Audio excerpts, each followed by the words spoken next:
अस्सलाम वालेकुम जी। Welcome to my channel. कैसे हैं आप लोग?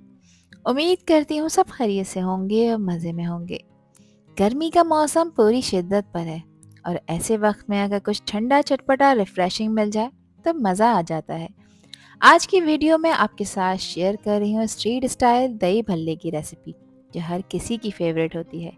अगर आप भी चाहते हैं कि हर निवाला लेकर आपको ठंडक का एहसास हो और चटपटे टेस्ट से मुंह भर जाए, तो रेसिपी को एंड तक देखें। अच्छी लगे तो लाइक भी कर दें और चैनल पर न्यू हैं तो चैनल को भी ज़रूर सब्सक्राइब कर लें। तो चलें फिर शुरू करते हैं इसको बनाना। तो ये स्ट्रीट स्टाइल सुपर सॉफ्ट दही भल्ले बनाने के लिए दोस्तों यहाँ पर मैंने लिया है 1.5 कप बेसन, जिसको मैंने अच्छी तरह से छान लिया है।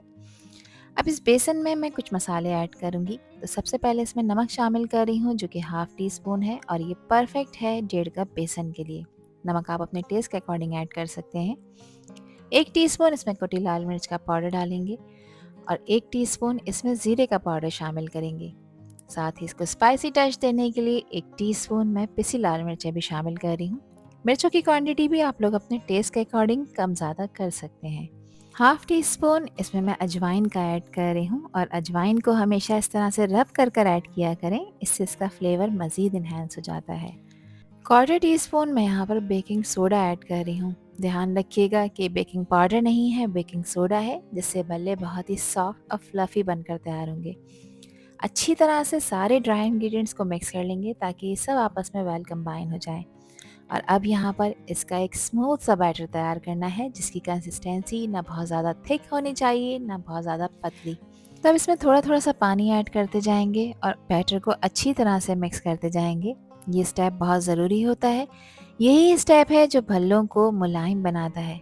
जितनी अच्छी तरह से आप इसे फेंटेंगे उतने ही बेहतरीन एयर आएगी इस बैटर में, और जब आप भल्ले फ्राई करेंगे तो वो अंदर तक स्पॉन्जी और बाहर से लाइट क्रिस्पी होंगे। तो यहाँ पर इसमें मैंने तकरीबन 3/4 कप पानी ऐड किया है, जो कि 1 कप से थोड़ा सा कम है। यह आपके बेसन के ऊपर भी डिपेंड करता है कि वो कितना पानी एब्जॉर्ब करता है। तो इस बैटर को फेंटते हुए अब यहाँ पर 2 मिनट हो चुके हैं और आप लोग देख सकते हैं कि बैटर बिल्कुल स्मूथ हो चुका है। अब मैं यहाँ पर इसकी कंसिस्टेंसी आपको चेक करा देती हूँ कि देखें इस तरह का टेक्सचर होना चाहिए परफेक्ट भल्ला बनाने के लिए। अब इसको आधे घंटे का रेस्ट देंगे। आधे घंटे में इस बैटर का टेक्सचर मज़ीद इम्प्रूव हो जाएगा। तो जब तक इसकी मज़ेदार सी एक चटनी तैयार कर लेते हैं, जिसके लिए एक ब्लेंडर में मैं शामिल कर रही हूँ 4 जवे लहसुन के, जो कि मीडियम साइज़ के हैं। 3 से 4 अदद तीखी वाली हरी मिर्चें मैंने इसमें शामिल की हैं। मिर्चें आप अपने टेस्ट के अकॉर्डिंग ऐड करिएगा। आधा कप मैं इसमें फ्रेश हरा धनिया ऐड कर रही हूँ और आधा कप ही मैं इसमें फ्रेश पुदीने के पत्ते शामिल कर रही हूँ। 1/4 कप मैं इसमें पानी ऐड कर रही हूँ। पानी आपने ज़्यादा ऐड नहीं करना, बस इसे कवर करेंगे और इसको ब्लेंड कर कर इसकी एक चटनी तैयार कर लेंगे। बेसन को रेस्ट दिए हुए आधा घंटा कंप्लीट हो चुका है और आप देखें कि इसका टेक्सचर काफ़ी फ्लफ़ी और हल्का सा फोमी हो गया है। बस यही वो निशानी है कि बैटर बिल्कुल रेडी हो चुका है।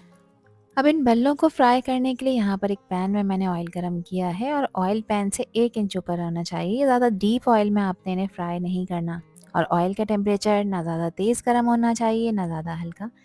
तेज़ गर्म ऑयल होगा तो बल्ले ऊपर से जल्दी से कलर पकड़ लेंगे और अंदर से कच्चे रह जाएंगे। अब एक स्पून की हेल्प से मैं बैटर को ऑयल के अंदर डालूंगी फ्राई होने के लिए, ताकि इसका शेप और साइज़ बिल्कुल परफेक्ट आए। तो थोड़ा सा स्पून में बैटर लेकर मैंने ऑयल में डालना शुरू कर दिया है और गैस का फ्लेम आपने लो रखना है, ताकि बल्ले अंदर तक सॉफ्ट बन जाएं और बाहर से फ्लफ़ी भी बनकर तैयार हों। किसी नोक वाले स्पून से अगर आप इस बैटर को ऑयल में डालते हैं तो बल्लों का शेप और साइज़ दोनों बिल्कुल परफेक्ट आते हैं और जैसे ही ऑयल में गिरते हैं एक ज़बरदस्त सी सिजलिंग आवाज़ आती है और ये होती है असली कुकिंग की खुशी।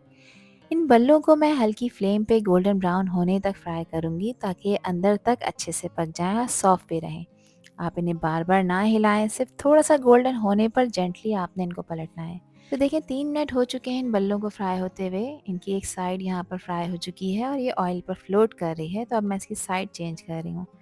जब बल्ले एक साइड से फ्राई हो जाते हैं तो वो ऑयल की सरफेस पर फ्लोट करना शुरू कर देते हैं, तो ये निशानी है कि अब आपने इसकी साइड चेंज करनी है। दूसरी साइड को भी मैं 3 से 4 मिनट के लिए फ्राई कर लूँगी।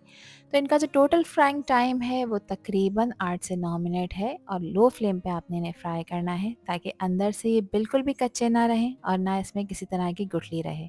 तो जब बल्ले अच्छे से गोल्डन हो जाएं तो बस आप इन्हें निकाल कर किसी पेपर टॉवल पर बिछाएं, ताकि पेपर टॉवल इसका एक्सेस ऑयल एब्जॉर्ब कर ले।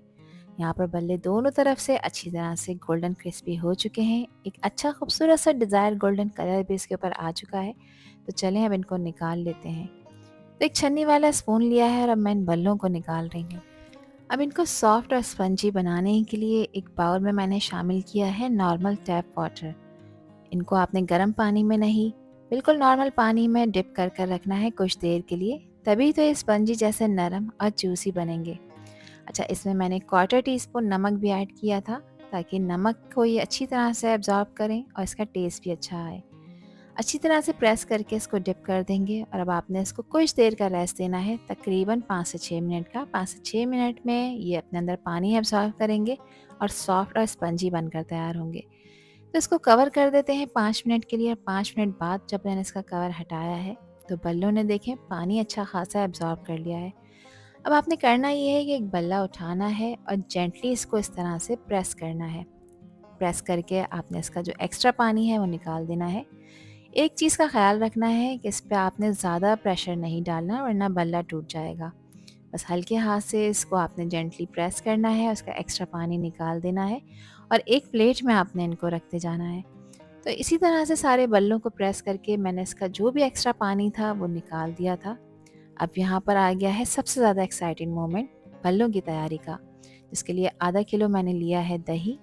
ग्राम में मेजर करेंगे तो 500 ग्राम बनता है। अच्छा, दही को मैंने अच्छी तरह से फेंट लिया है और इसको बिल्कुल स्मूथ कर लिया है।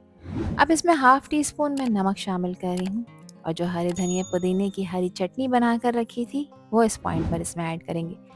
मगर सारी चटनी एक साथ ऐड नहीं करेंगे। मैंने इसमें तकरीबन 3 से 4 टीस्पून चटनी के ऐड किए हैं।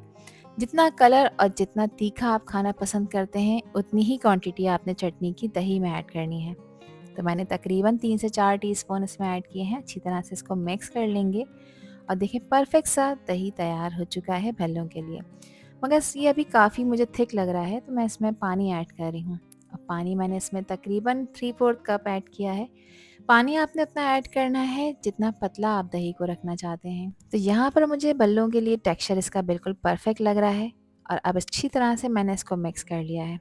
अब 1 बाय 1 करके इसमें हम बल्ले ऐड करते जाएंगे। बल्ले जब दही में जाते हैं तो वो और भी ज़्यादा सॉफ्ट हो जाते हैं, बिल्कुल मेल्ट इन माउथ वाला टेक्सचर इनका बन जाता है। दही हर भल्ले को अच्छी तरह से कोट कर रहा है और ये वो मैजिक मोमेंट होता है जहाँ टेस्ट बनना शुरू होता है। अब इन्हें कुछ देर के लिए दही में रहने दें, ताकि हर बल्ला अंदर तक दही सोख करे और ठंडक का मज़ा डबल हो जाए। अब यहाँ पर कुछ अनियन के रिंग्स मैंने कट कर कर रखे थे, इसकी गार्निशिंग के लिए वो ऐड कर देंगे। बारीक कटा हुआ हरा धनिया भी इसके ऊपर लगा देंगे, जो इसको एक अच्छा कलर भी देगा और इसके टेस्ट को भी इन्हेंस करेगा। इसको मज़ीद फ्लेवरफुल बनाने के लिए मैं इस पर स्प्रिंकल कर रही हूँ दही बल्ले का मसाला, जिसकी रेसिपी आपको मेरे चैनल पर मिल जाएगी। कुछ बारीक कटे हुए टमाटर के चंक्स भी मैंने इसमें ऐड कर दिए हैं और यहाँ पर रेडी हो चुके हैं हमारे सुपर टेस्टी और सुपर सॉफ्ट स्ट्रीट स्टाइल दही बल्ले, जिनको घर में बनाना बहुत ही आसान है। इसके हर बाइट में मिलेगा आपको सॉफ्टनेस, फ्रेशनर और वो बाज़ार वाला असली चटपटा फ्लेवर, लेकिन बिल्कुल हाइजेनिक तरीके से, वो भी घर में मौजूद कुछ बेसिक इंग्रेडिएंट्स के साथ। और अगर आपको मेरी ये समर स्पेशल रेसिपी पसंद आई हो तो इस वीडियो को लाइक और शेयर ज़रूर करिएगा, और मेरे चैनल पर न्यू हैं तो चैनल को भी ज़रूर सब्सक्राइब कर दीजिएगा। आपसे फिर मिलूंगी इंशाल्लाह एक न्यू वीडियो में एक न्यू रेसिपी के साथ। जब तक हादिया को दीजिए इजाज़त। अल्लाह हाफिज़, अल्लाह निगहबान।